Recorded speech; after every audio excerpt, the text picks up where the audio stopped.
Vladimir Bukovsky spent a total of 12 years in Russian psychiatric prisons and labor camps for defending human rights during the 1960s and 1970s. His last period of imprisonment was in 1971. He came to the West in 1976 and now lives in Cambridge. He has experienced firsthand a system which he considers ominously similar to the one being imposed upon us. If he is right, then the Britain you and I know truly is on the brink of extinction.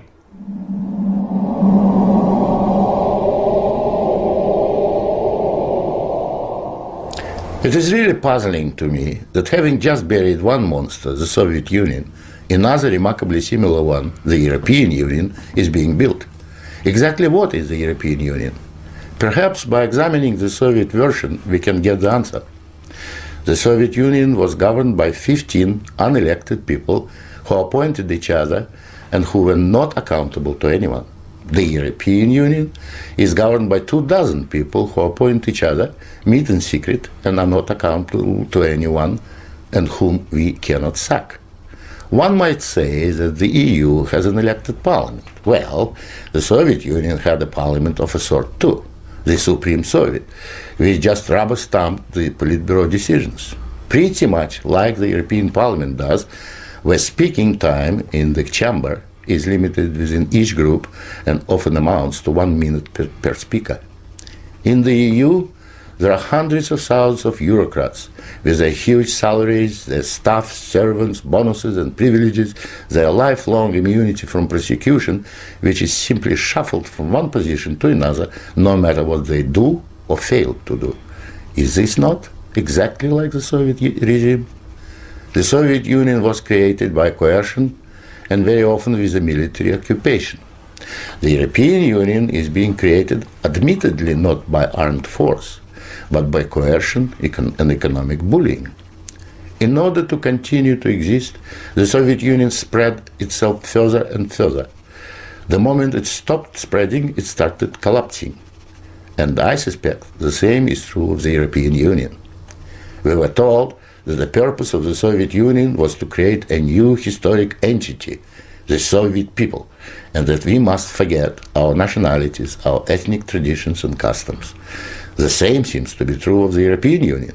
They don't want you to be British or French, they want you all to be a new historic entity, European, to suppress all your national feelings and live as a multinational community.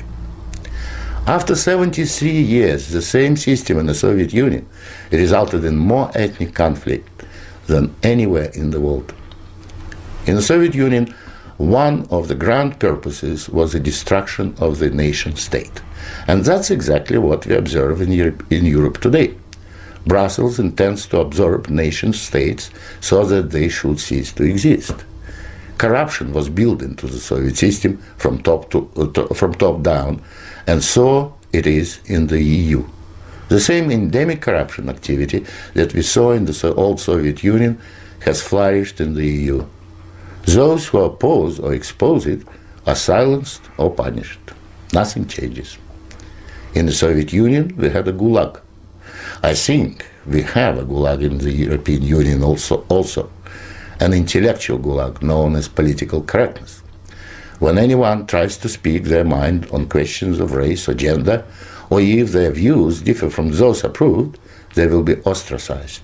This is the beginning of the gulag, the beginning of your loss of freedom.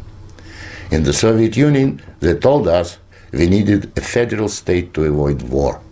In the European Union, they are telling you exactly the same thing. In short, the same ideology underpins both systems. The EU is an old Soviet model presented in Western guise.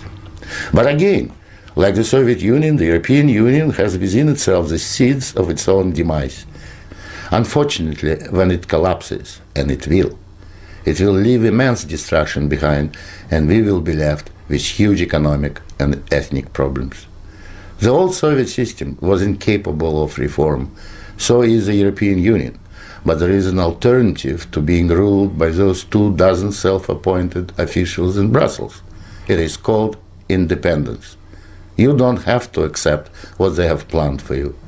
After all, you have never been asked if you wanted to join. I have lived in your future, and it didn't work.